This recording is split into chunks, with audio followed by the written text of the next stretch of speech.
Hello, welcome to my mini blog, Sunday mini blog. সকালবেলা বর চা করে দিয়েছে, চা বিস্কুট খেয়ে তারপর চলে গেলাম আমি টিফিন করতে। টিফিনে ছিল পরোটা আর সাদা আলুর চচ্চড়ি, যেটা আমার ছেলে খুব ভালোবাসে।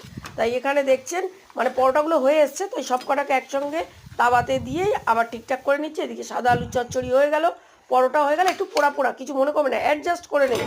আর এদিকে আলু চচ্চড়ি হয়ে গেছে। এবার বরকে কাঁচা লঙ্কা, পেঁয়াজ আর পরোটা সাদা আলুর চচ্চড়ি বরকে দিয়ে তারপর আমি চলে গেলাম, বাচ্চাদের খাবার বসিয়ে দিলাম। দুপুরবেলার খাবার মাংস ভাত ওদের বসিয়ে দিয়েছি। এদিকে দুপুরে করেছি মাছের ঝাল আর মাংস আর চাটনি, কারণ আমরা এক গাদা তরি তরকারি খেতে পারি না। এটাই বেসিক্যালি আমাদের হয়, হয়তো একটা তরকারি হয়, কিন্তু কালকে ওই দিনকে মানে রবিবার দিনকে হয়নি। তারপরে কচিদাকে খেতে দিয়ে বাচ্চাদের শোয়াতে এলাম। দুপুরবেলা শোবে না, বদমাশি, পা ধরে টানাটানি চলছে, এদিকে ঘর মোছা হয়ে গেছে।